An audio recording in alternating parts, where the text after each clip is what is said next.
दोस्तों, अगर आपने नए इन्वेस्टर हो और आज आपने इस वीडियो को स्किप कर दी तो आप फ्यूचर में अपने आप को गाली देने वाले हो, क्योंकि आज इस वीडियो में मैं आपको बताने वाला हूँ न्यू इन्वेस्टर्स की 10 सबसे बड़ी मिस्टेक जो 90% से ज्यादा लोग करते हैं और जिनकी वजह से उन लोगों को प्रॉफिट से ज्यादा लॉस होता है। सो इस वीडियो को एंड तक जरूर देखिए। अगर आपने एक भी मिस्टेक अवॉइड कर दी तो आपने 10 लोगों से आगे हो जाओगे, इसलिए आप बिना स्किप करे 10 के 10 मिस्टेक्स को ध्यान से समझिए और हो सके तो आप नोट डाउन कर लीजिए। अगर अंत में ये इन्फॉर्मेशन आपको अच्छा लगा प्लीज वीडियो को लाइक करिए एंड दोस्तों के साथ भी शेयर करिए। और हाँ, अगर आप अभी तक इस चैनल को सब्सक्राइब नहीं किया तो प्लीज सब्सक्राइब करिए। नंबर 1 मिस्टेक, दूसरों को देखकर या दूसरे की बातें सुनकर इन्वेस्ट करना। ये मिस्टेक सबसे ज्यादा लोग करते हैं, खासकर जो लोग नए इन्वेस्टर्स हैं, अभी सभी इन्वेस्टिंग स्टार्ट किया है, उन लोगों में से 95% इन्वेस्टर्स ये मिस्टेक करते हैं। बिकॉज एक न्यू इन्वेस्टर के पास मार्केट के बारे में, शेयर मार्केट के बारे में, म्यूचुअल फंड हो, ईटीएफ हो, स्टॉक्स हो, कुछ भी, उनके पास ये सब के बारे में ज्यादा नॉलेज नहीं है, इसलिए वो ऑलवेज दूसरे के एनालिसिस देखकर या दूसरे के पोर्टफोलियो देखकर इन्वेस्ट करते हैं। बट ऐसा करना कितना खतरनाक है वो आप सोच भी नहीं सकते हैं। बिकॉज आप जिनका एनालिसिस या स्ट्रेटेजी देखकर इन्वेस्ट कर रहे हो, क्या आपको पता है कि उनका गोल क्या है, उनका रिस्क प्रोफाइल क्या है, उनका इन्वेस्ट करने का स्ट्रेटेजी क्या है? कुछ लोग ज्यादा रिटर्न कमाना चाहते हैं, इसलिए ज्यादा रिस्क लेना पसंद करते हैं, इसलिए उन लोगों ने ज्यादा स्मॉल कैप फंड या स्मॉल कैप स्टॉक्स रखते हैं। बट अगर आपके पास उतना अमाउंट नहीं है कि आप उनकी तरह रिस्क ले सको, तो आप क्यों उनकी तरह इन्वेस्ट कर रहे हो, उनको देखकर इन्वेस्ट कर रहे हो? ये बहुत ही डेंजर मिस्टेक है जो 95% से ज्यादा लोग करते हैं, खासकर जो लोग न्यू इन्वेस्टर्स हैं। उन लोगों का एक्सपीरियंस कितने साल का है देखिए। आप मेरा ये सिंपल बात ध्यान में रखिए कि शेयर मार्केट ना कोई कॉपी पेस्ट गेम नहीं है। जो उनके लिए सही हो जरूरी नहीं है कि वो आपके लिए भी सही होगा। सिंपल रूल, शेयर मार्केट में इन्वेस्ट करने से पहले, चाहे वो म्यूचुअल फंड हो, ईटीएफ हो या स्टॉक, खुद का स्ट्रेटेजी होना चाहिए और खुद के रिस्क प्रोफाइल के अकॉर्डिंग ही इन्वेस्ट करना चाहिए। शेयर मार्केट में अगर आप दूसरों को देखकर इन्वेस्ट किया तो आप ये बात समझ लो कि आपका लॉस पक्का है। सेकेंड बड़ी मिस्टेक कि एसआईपी स्टार्ट करके बीच में बंद कर देना। ये गलती भी मैक्सिमम न्यू इन्वेस्टर्स करते हैं। लोगों ने एसआईपी तो स्टार्ट कर देते हैं, लेकिन जैसे ही मार्केट गिरा लोगों ने अपना एसआईपी बंद कर देते हैं। जिन लोगों के पास ये एसआईपी एंड कंपाउंडिंग के बारे में कोई नॉलेज नहीं है, वो लोग सोचते हैं कि मार्केट गिर रहा है, इसका मतलब कि अगर हम इस टाइम एसआईपी करें तो हमारा पैसा तो लॉस होगा, इसलिए वो लोग जब मार्केट गिरता है तब एसआईपी बंद कर देते हैं। लेकिन ये करना एक बहुत बड़ा बेवकूफी है, क्योंकि सच ठीक इसका उल्टा है। जब मार्केट गिरता है आप उस टाइम जो म्यूचुअल फंड खरीद रहे हो वो सस्ते में खरीद रहे हो। इसका मतलब कि आप सेम अमाउंट इन्वेस्ट करके ज्यादा यूनिट खरीद रहे हो, और सस्ते में ज्यादा यूनिट खरीदने का मतलब कि आप फ्यूचर में ज्यादा रिटर्न कमा पाओगे। इसलिए अगर आप म्यूचुअल फंड हो या स्टॉक्स में इन्वेस्ट करते हो तो आप ध्यान में रखिए कि जब मार्केट गिरता है वो आपके लिए एक अपॉर्चुनिटी है ज्यादा रिटर्न कमाने का। बट मैक्सिमम नए इन्वेस्टर का सोच क्या होता है कि जब मार्केट ऊपर जाएगा तब एसआईपी चालू रहेगा, जब मार्केट गिरेगा तब एसआईपी बंद। एसआईपी का असली power discipline and compounding.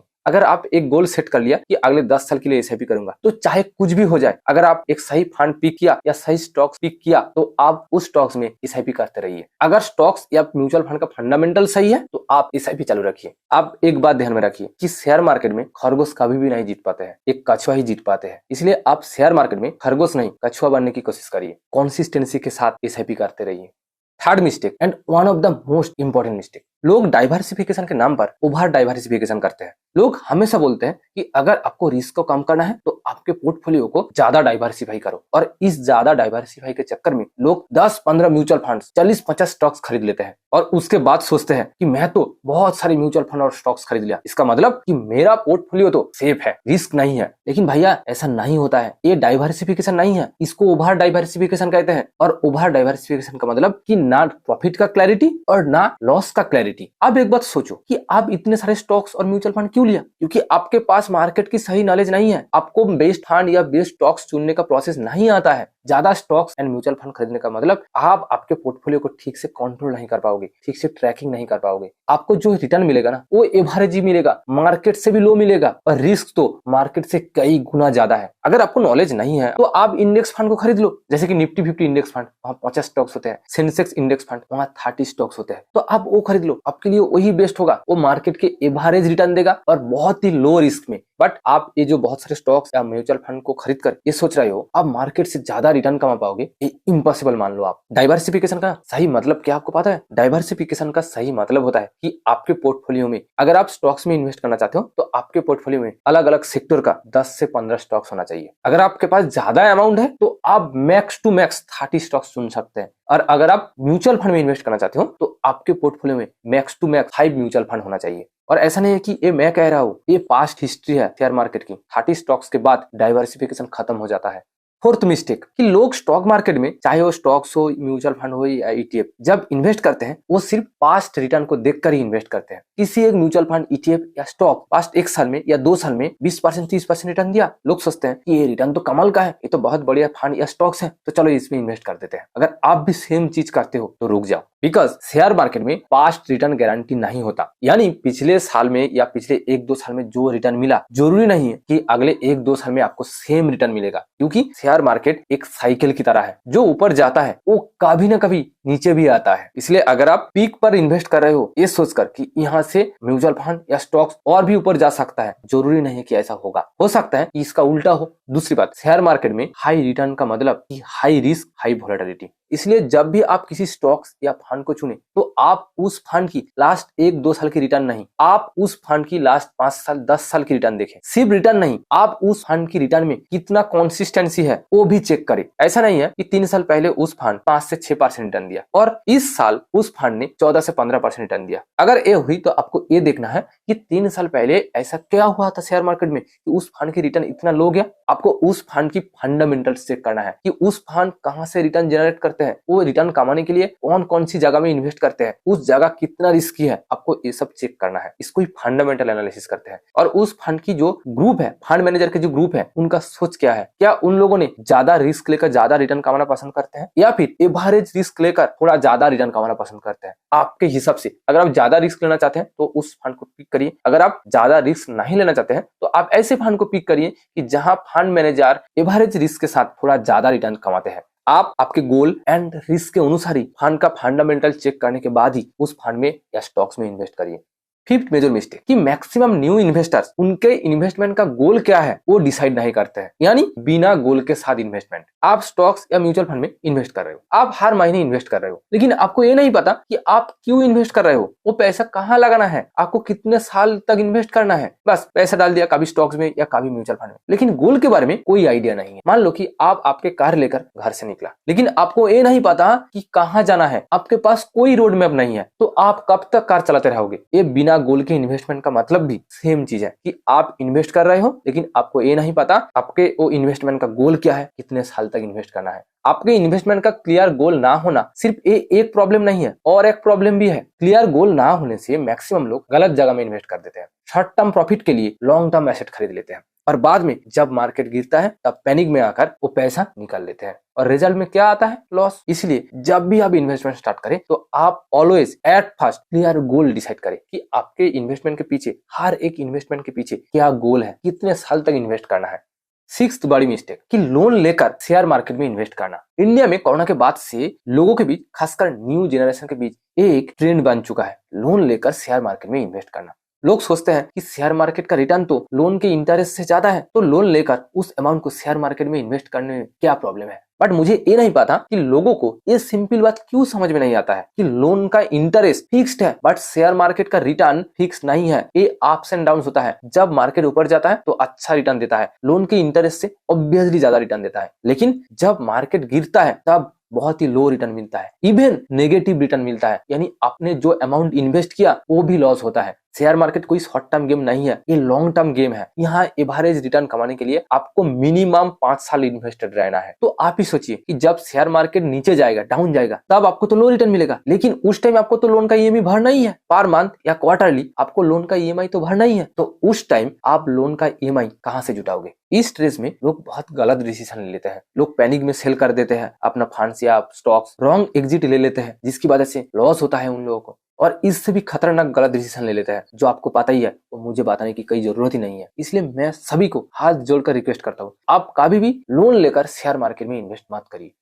Seventh major mistake कि इमरजेंसी फंड के बिना इन्वेस्ट करना। इसको आप एक एग्जांपल के थ्रू ही समझिए। आप कार चला रहे हो हाई स्पीड में, लेकिन सेफ्टी बेल्ट पहन के बिना, तो आप कितने देर तक सेफ रह सकते हो। ये इमरजेंसी फंड आपके फैमिली के लिए, आपके लाइफ के लिए सेफ्टी बेल्ट की तरह है और आपका इन्वेस्टमेंट स्पीड एक्सीलेटर। अगर किसी कारण या किसी इमरजेंसी में आपकी जॉब चली गई और आपके फैमिली में हेल्थ इमरजेंसी या किसी भी इमरजेंसी आ गई और आपका पैसा मार्केट में फंसा हुआ है, आपके पास कोई इमरजेंसी फंड नहीं है, तो आप क्या करेंगे? आपके पास एक ही ऑप्शन है, इन्वेस्टमेंट को सेल करना। अगर उस टाइम मार्केट डाउनफॉल में है, जैसे कि कोरोना के टाइम हुआ था, तो आप मान लो कि आपका लॉस तो पक्का है। आप जो अमाउंट इन्वेस्ट किया वो भी आपको नहीं मिलेगा, उससे कम अमाउंट मिलेगा। बट अगर आपके पास इमरजेंसी फंड होता तो क्या आपको इन्वेस्टमेंट को सेल करना पड़ता? इसलिए शेयर मार्केट में इन्वेस्ट करने से पहले आपके पास ऑलवेज इमरजेंसी फंड होना चाहिए। ये इमरजेंसी फंड का रूल सिंपल है, आपके पास एटलीस्ट 6 महीने का इमरजेंसी फंड होना चाहिए। यानी आपका मंथली जो एक्सपेंडिचर यानी खर्चा है उसका 6 गुना अमाउंट आपके बैंक अकाउंट में होना चाहिए एज इमरजेंसी फंड।